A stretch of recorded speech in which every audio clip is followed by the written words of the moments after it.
Está na hora de falar sobre educação e ensino. Educação em pauta aqui na nossa tela. Hoje a gente começa a exibir uma série de reportagens sobre educação e saúde. O tema é deficiência intelectual e o papel da escola para ajudar no diagnóstico.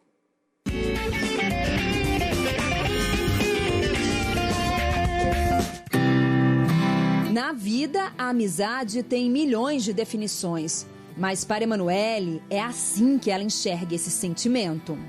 A Sara é minha amiga porque eu conto com ela, eu gosto dela e eu tenho muito carinho por ela. Simples e fácil de entender. Para Sara, Emanuele é uma espécie de anjo da guarda na escola. Dentro da sala de aula, a Manu, como é conhecida, dá nome às letras que formam as palavras para Sara. Quando eu vejo que ela tá com dificuldade, daí eu ajudo ela a ler. Que daí a professora pede para ela ler no quadro, daí eu vou juntando as palavras que quando ela vai na minha casa eu ajudo ela a juntar as letras. Sara tem 11 anos e há um ano foi diagnosticada com um transtorno de déficit de atenção e hiperatividade, dislexia e descalculia.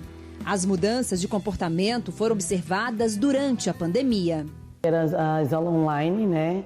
E aí a gente começou a ajudar ela em casa, aí eu vi a dificuldade dela não ler, escrever, né? Ela escreve espelhado, né? Tem dificuldade com a leitura. E aí eu vim até o colégio pedir um relatório para mim poder encaminhar para o posto, né? E com o colégio e com o posto eu consegui ajuda, né? Que a gente está fazendo acompanhamentos. Sara é apenas uma diante de tantas outras crianças que vêm ganhando o olhar atento da escola. Cada vez mais, os diagnósticos de deficiências intelectuais vêm a partir da identificação educacional. Segundo o Censo Demográfico de 2010, no Brasil há pelo menos 2,6 milhões de pessoas com deficiência intelectual ou mental.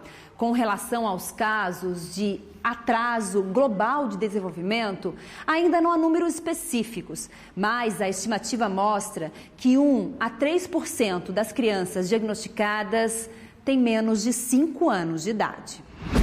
A gente está tendo menos filhos, geralmente é 1, 2 por casal, então antigamente também eram filhos maiores, famílias maiores, a gente conseguia ter maiores comparativos. Na escola a gente tem isso, são turmas de 15 a 20 crianças, então esse olhar linear da turma, né, de como são os comportamentos no geral, também facilita, auxilia o professor a ter esse pareamento, né, de como estão esses comportamentos e as principais características das diferenças entre as crianças. Por isso o papel tão importante da instituição nesse processo. Brian, de 12 anos, é um outro exemplo de mais um olhar atento da escola. O menino veio de um outro colégio com histórico de agressividade. Segundo a família, ele não conseguia aprender e as reclamações eram constantes. Neste momento, a Escola de Educação Básica Pero Vaz está dando todo o suporte à família em busca de um diagnóstico final. Hoje, a realidade de Brian dentro da escola já é outra. De lá para cá, então o Brian também tem acompanhamento com psicólogo e tudo, e ele mudou completamente, né? Hoje ele é um menino querido, um menino calmo, ele ainda tem, não é que não tenha, né? Se ele é provocado ou alguma coisa, ele tem a reação, né? Mas ele mudou completamente. Esse parecer feito pela escola que leva ao diagnóstico tem muito a ver com o trabalho feito dentro da sala de aula. Então, no início do ano, a gente normalmente faz essa avaliação diagnóstica, vê como esse aluno vai sair. Aí a gente tem casos de alunos que não são alfabetizados, aí a gente vai tentando investigar se é alfabetização porque não foi alfabetizado lá no início, lá no primeiro ano, ou se é por conta de alguma outra coisa, né? E aí a gente precisa da investigação com médicos, né, com psicólogos, para saber qual seria essa deficiência. A gente tem, né, talvez uma desconfiança, mas a gente não pode dizer, é isso, é aquilo. Então a gente precisa dessa investigação. Então, quando a gente fala de diagnóstico, hoje, essa maneira como está tudo tão estourado, tudo tão visível, não é porque agora, a gente está comendo uma coisinha diferente agora e as crianças estão pipocando transtorno. Mas não, talvez era a falta de conhecimento e de recursos e de acesso que há uma época atrás, a nossa época de escola, é que trazia. E a questão do diagnóstico hoje não que ele é produzido e feito na escola, né?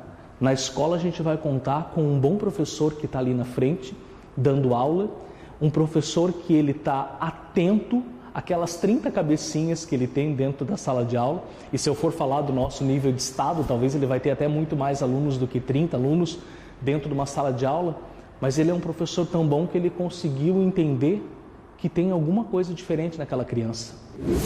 E daí a escola oportuniza a transformação, não só da vida dessa criança ou adolescente, mas de toda a família e o entorno. Quando uma família ela vai acolher uma deficiência, um transtorno dentro da casa dela, de uma certa forma ela vai enterrar uma perfeição que ela tinha criado. E ela vai ter que aprender a lidar com esse mundo novo. Tem uma mensagem muito bonita que eu gosto, quando se planeja uma viagem para Itália, né, ela vai sonhando com tudo aquilo, com aquele movimento, com aquela perfeição toda dos italianos, e daqui a pouco ela pegou o voo errado e parou na Holanda. E aí ela tem que descobrir que na Holanda também tem as suas belezas, que é tão linda quanto a Itália. Porque tem família que não aceita, né? Isso é muito triste, porque a gente tem que ajudar o filho da gente, né? A gente quer que a criança venha perfeita, a gente queria, mas não é sempre assim, não é como a gente quer, né? Então é a vontade de Deus.